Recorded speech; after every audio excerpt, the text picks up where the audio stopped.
Assalamualaikum warahmatullahi wabarakatuh. Selamat datang di channel Sahabat Cerita. Dalam video ini, kita akan membahas 10 peristiwa penting yang terjadi sebelum kelahiran Nabi Muhammad SAW. Peristiwa-peristiwa ini memiliki peran penting dalam sejarah dan membentuk konteks di mana Nabi Muhammad dilahirkan. Sebelum kita simak videonya, jangan lupa untuk subscribe dan tekan tombol lonceng untuk mendapatkan cerita inspiratif dan sejarah tentang Islam lainnya. Yuk, mari kita simak bersama.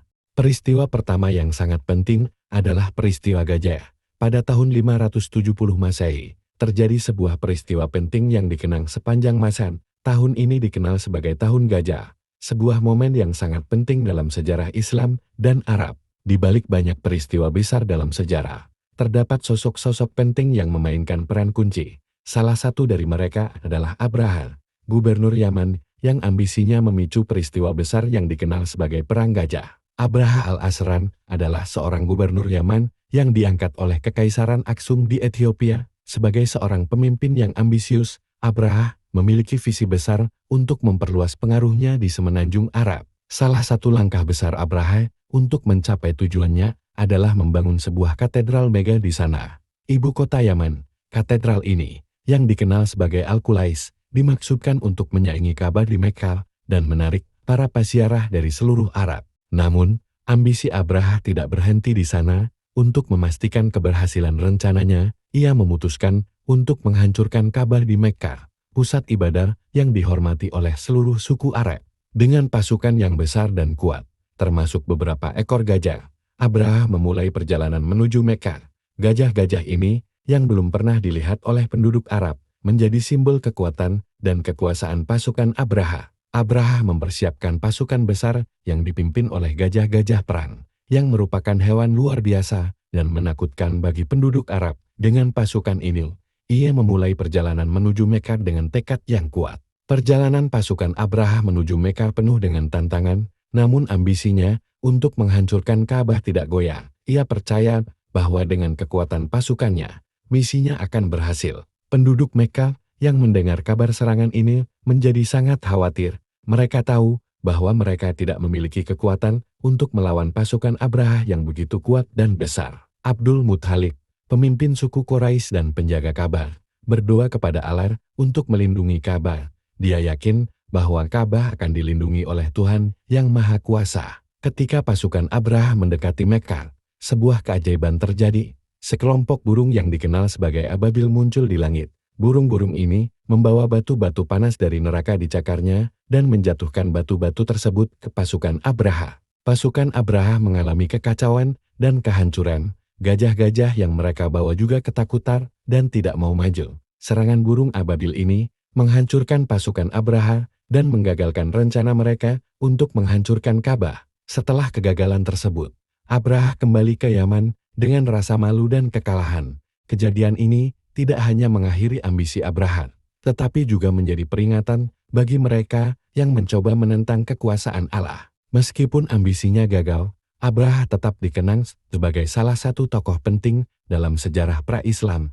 Peristiwa Perang Gajah menunjukkan bahwa kekuasaan dan ambisi manusia tidak bisa mengalahkan kehendak Allah. Warisan Abraha menjadi pelajaran berharga bagi generasi berikutnya. Peristiwa ini menunjukkan kekuasaan Allah dalam melindungi rumahnya. Tahun Gajah ini juga menandai tahun kelahiran Nabi Muhammad SAW yang akan membawa risalah Islam kepada seluruh umat manusia. Peristiwa selanjutnya yang tidak kalah penting dalam sejarah pra-Islam dan kelahiran Nabi Muhammad SAW, yaitu penyebaran agama Yahudi dan Kristen di semenanjung Arab. Pada abad ke-6 Masehi, semenanjung Arab bukan hanya dihuni oleh suku-suku Arab yang menyembah berhala, tetapi juga oleh komunitas Yahudi dan Kristen yang signifikan.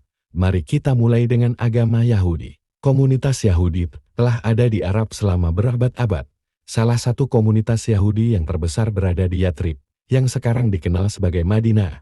Mereka hidup dalam 3 suku utama, Bani Kainuka, Bani Nadir, dan Bani Quraiza. Yahudi di Yatrib dikenal sebagai petani, pedagang, dan pandai besi. Mereka memainkan peran penting dalam ekonomi dan budaya kota. Selain itu, mereka juga memiliki pengaruh politik yang kuat dan sering terlibat dalam aliansi dengan suku-suku Arab. Di bagian selatan semenanjung Arab, tepatnya di Yaman. Kerajaan Himyarid mengadopsi agama Yahudi pada abad keempat Masehi.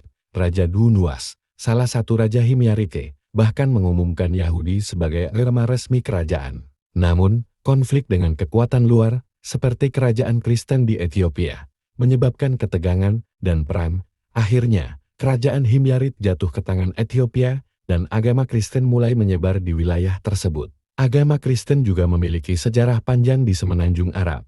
Salah satu pusat utama penyebaran Kristen adalah Kerajaan Aksum di Ethiopia, yang menaklukkan Yaman dan menjadikannya bagian dari kekaisaran Kristen mereka pada awal abad ke-6.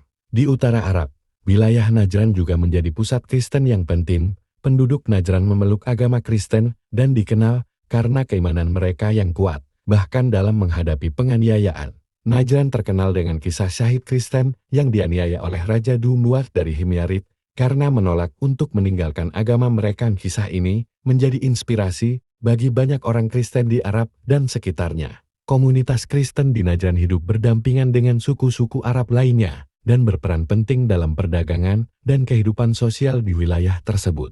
Penyebaran Yahudi dan Kristen memberikan pengaruh besar pada budaya dan agama di semenanjung Arab. Banyak orang Arab yang berinteraksi dengan komunitas Yahudi dan Kristen mendapatkan pemahaman tentang monoteisme yang berbeda dari kepercayaan politisme yang dominan saat itu. Nilai-nilai etika, hukum, dan cerita-cerita keagamaan dari Yahudi dan Kristen juga memengaruhi masyarakat Arab, membentuk dasar bagi munculnya agama Islam di kemudian hari.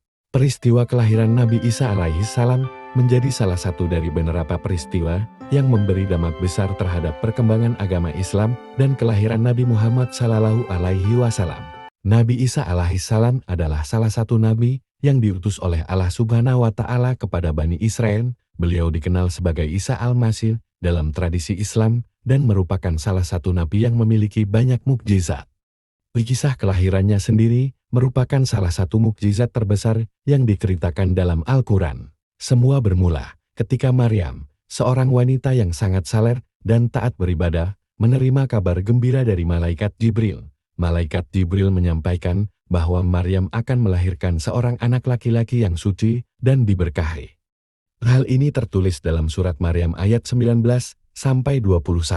Jibril berkata, "Sesungguhnya aku ini hanyalah seorang utusan Tuhanmu, untuk memberimu seorang anak laki-laki yang suci." Maryam berkata, "Bagaimana akan ada bagiku seorang anak laki-laki, sedang tidak pernah seorang manusia pun menyentuhku, dan aku bukan seorang pezina?" Jibril berkata, "Demikianlah, Tuhanmu berfirman, hal itu mudah bagiku, dan agar dapat kami menjadikannya suatu tanda bagi manusia, dan sebagai rahmat dari kami. Dan hal itu adalah suatu perkara yang sudah diputuskan." Dalam keadaan yang sulit, Maryam melahirkan Nabi Isa alaihissalam di tempat terpencil di bawah pohon kurma. Allah Subhanahu wa Ta'ala memberikan mukjizat kepada Maryam dengan menumbuhkan pohon kurma yang berbuah segar dan mengalirkan air dari bawahnya untuk menguatkan Maryam. Kelahiran Nabi Isa alaihissalam tanpa ayah ini menjadi tanda kebesaran Allah Subhanahu wa Ta'ala. Setelah kelahiran Nabi Isa alaihissalam, Maryam kembali kepada kaumnya. Kaum Bani Israel merasa heran dan mulai mempertanyakan keabsahan kelahiran bayi tersebut. Namun, dengan kuasa Allah Subhanahu wa Ta'ala, Nabi Isa alaihissalam yang masih bayi mampu berbicara dan menjelaskan bahwa dirinya adalah hamba Allah dan utusannya. Peristiwa ini disebutkan dalam surat Maryam ayat 29-30. Maka Maryam mengisyaratkan kepada anaknya. Mereka berkata, "Bagaimana kami akan berbicara dengan anak kecil yang masih dalam ayunan?" Isa berkata, "Sesungguhnya aku ini hamba Allah, Dia memberiku kitab Injil, dan Dia menjadikan aku seorang nabi." Kisah kelahiran Nabi Isa alaihissalam mengajarkan kita banyak hal, terutama tentang kebesaran dan kekuasaan Allah Subhanahu wa Ta'ala. Mukjizat ini mengingatkan kita bahwa tidak ada yang mustahil bagi Allah selain itu. Kisah ini juga mengajarkan pentingnya iman dan kepercayaan kepada kekuasaan Allah, serta kesabaran dalam menghadapi ujian. Dan dari peristiwa kelahiran Nabi Isa alaihissalam menjadi salah satu kejadian atas perkembangan agama Islam dan peristiwa penting yang terjadi sebelum kelahiran Nabi Muhammad Sallallahu Alaihi Wasallam. 3 dari 10 peristiwa penting yang memberi dampak dan peran penting terhadap kelahiran Nabi Muhammad Sallallahu Alaihi Wasallam. Jangan lupa like, share, dan subscribe untuk kisah peristiwa-peristiwa penting lainnya. Terima kasih telah menonton. Sampai jumpa di video berikutnya.